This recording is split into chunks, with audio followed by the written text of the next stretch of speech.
Ed Kemper is one of those names that rings a bell with many of us, including those outside the borders of the United States. He's one of the most well-known serial killers of all time, who raped corpses, mutilated dead bodies, and buried his victims' heads in his backyard. A story like that tends to spread pretty quickly. In this episode, we'll take a look at Ed Kemper's early life and what drove him to take his first victims. Discretion is advised. This is 10-Minute Murder.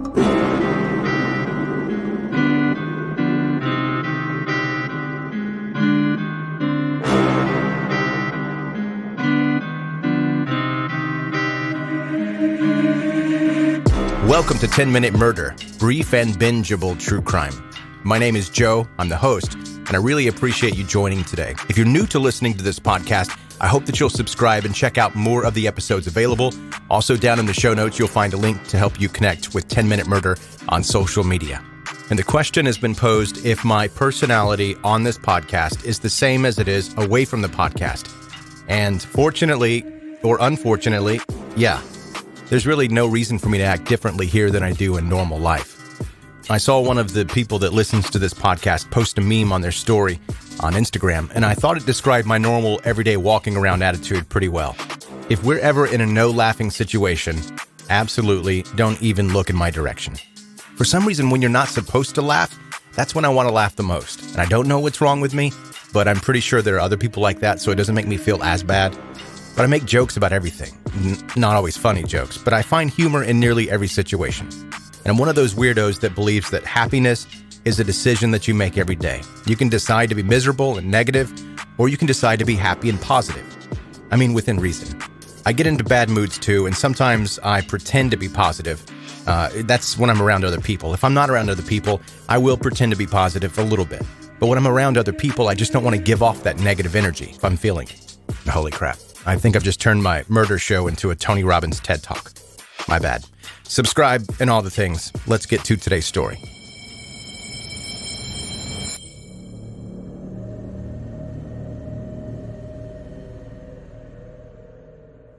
Edmund Kemper III was born in Burbank, California on December 18, 1948. His father, a World War II veteran, was obviously named Edmund Kemper II, but he went by E.E. to make things a bit easier. Ed's mother was called Claire Nell, and he also had an older and a younger sister.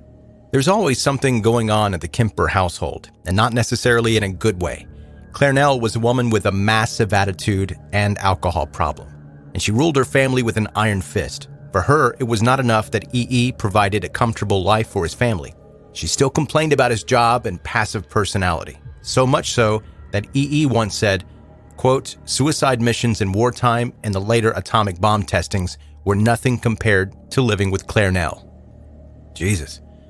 Little Ed, of course, craved his parents' attention like most kids do, but he never received much. His mother didn't want to see her son become submissive as his father, or quote, turn gay. So she was extremely strict with Ed and rarely showed any kind of affection. Imagine thinking that affection can turn you gay. If Claire Nell saw E.E. giving affection to their son, there were consequences. So Ed grew up feeling isolated, unloved, and had no self-esteem. Ed's problems at home followed him to school, where he saw his teachers as extensions of his mother. He was fearful and shy in front of adults, only expecting to be punished for something like his mother always did for the smallest reasons. Ed's odd behavior didn't go unnoticed by his peers. He was bullied all the time. Sometimes it was for his poor grades, sometimes for his shy personality, or his size. We all know kids can be cruel, and Ed had a tough time making friends. Because of that, he spent most of his time alone. To make things even worse, E.E. abandoned his family in 1957, leaving his children with their tyrannical mother. After that, Ed's behavior began to develop in a category that you would describe as worrisome. With his sisters, Ed would play games like electric chair and gas chamber, pretending he had just been sentenced to death and then acting out what would happen. At first, Ed's sisters didn't have much of a problem playing these weird games with their brother, but as soon as Ed began to rip off the heads of their dolls, they pretty much said, "We're out." Ed did later give an explanation for why he had been destroying his sister's toys. He said, "I remember there was actually a sexual thrill. You hear that little pop and pull their heads off, and hold them by the hair, whipping their heads off, their body just sitting there. Ed's obsession with death only grew more intense day by day. Finally, when he was 10 years old, it reached the point where he just took the family cat one day and buried it alive in their backyard. But of course, that wasn't enough for Ed. After he was sure the animal was dead, he dug it back up, decapitated it, and examined the body. Several years later, another cat experienced a similar fate, but this time Ed used a knife and also fully dismembered the animal so he could keep pieces of the body inside this closet. Ed wanted to remember the rush he had felt when committing the deed. At 10 years old, so many red flags.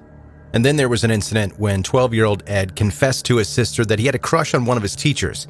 And it wasn't the revelation itself that was unsettling, but his reply to his sister when she teased him and said that he should just kiss her and see what happens.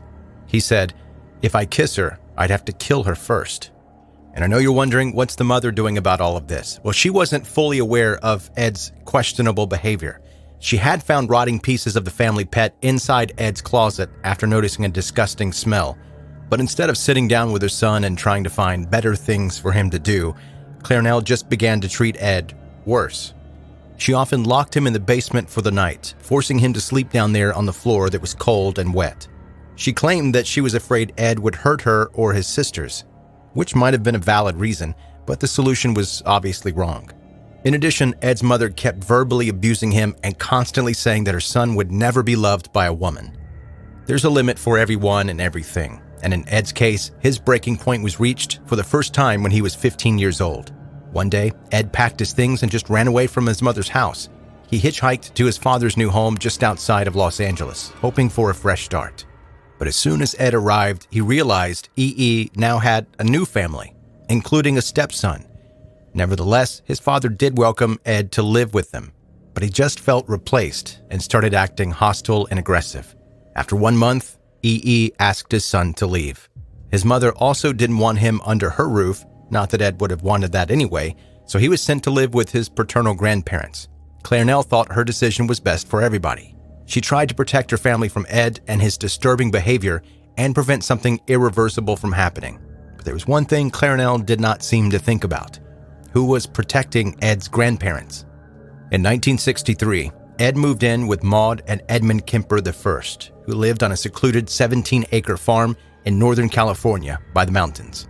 Ed wasn't feeling too happy because he was isolated from his family and rejected by both his father and his mother, but he did get along pretty well with his grandparents, especially with his grandfather. Ed made an effort to spend time with Edmund Sr., and the two often went hunting together. But pretty soon, Ed started to feel like Maud was just an extension of his mother. Ed's grandmother didn't really drink or use physical punishment, but she still had a difficult temper and was quick to scold. And sometimes she was hard on him, hoping to push him in a more positive, productive direction. Maud was also hard on her husband, Edmund Sr., and he had begun to suffer from dementia and needed more help and care from his wife, which Maud considered pathetic. According to Ed, his grandmother would frequently say that she had more balls than any man and was constantly emasculating Ed and her husband to prove it. Ed hated this kind of behavior, which reminded him too much of his mother.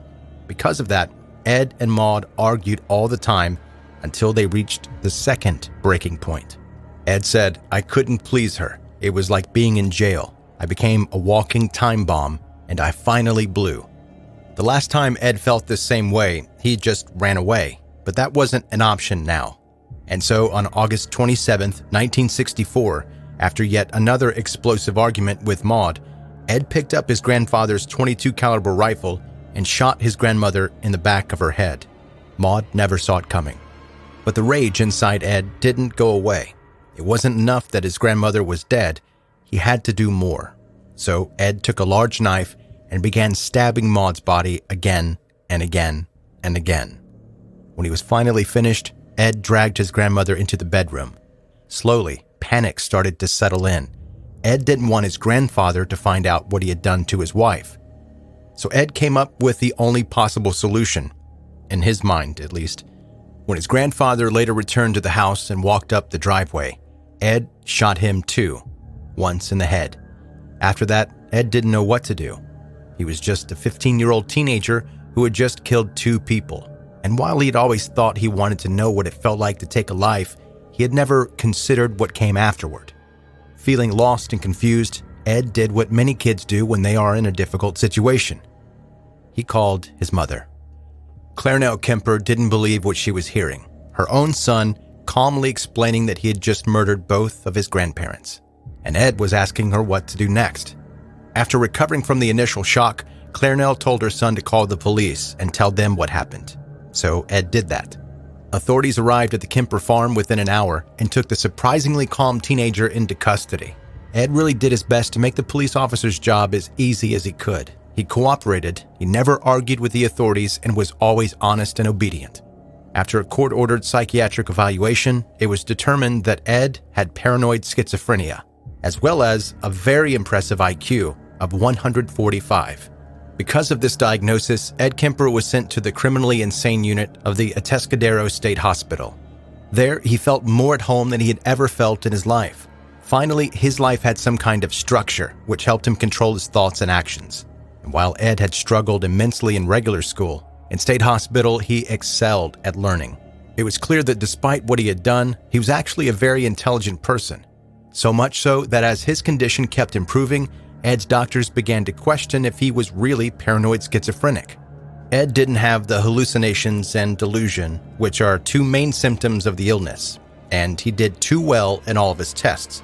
And so Ed was eventually re-diagnosed with passive-aggressive type personality trait disturbance, which also meant that his doctors believed that Ed could be rehabilitated and possibly released back into society. But little did they know that Ed Kemper had not changed as much as they thought. Instead, he had purposely hid his true feelings and urges. Ed, as I mentioned before, was extremely smart, and he listened to his doctors and learned how to develop an alternate reality inside his brain. There, Ed kept all of his darkest fantasies hidden from those around him, hoping that it would be enough to get him out of the hospital one day. And it was. In the end, Edmund Kemper only spent 5 years incarcerated for the double murder of his grandparents. In 1969, on his 21st birthday, Ed was released. His doctors thinking the brilliant young man had great things ahead of him. In reality, Ed's murderous urges had not disappeared. They were very much alive, and soon enough, he would not be able to resist them anymore. But we'll discuss that in the next episode.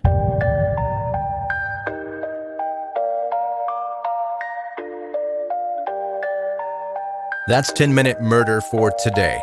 Brief and bingeable true crime. Thanks for listening to part 1 of the Ed Kemper story. Make sure you're subscribed before you go. That way you don't miss part 2.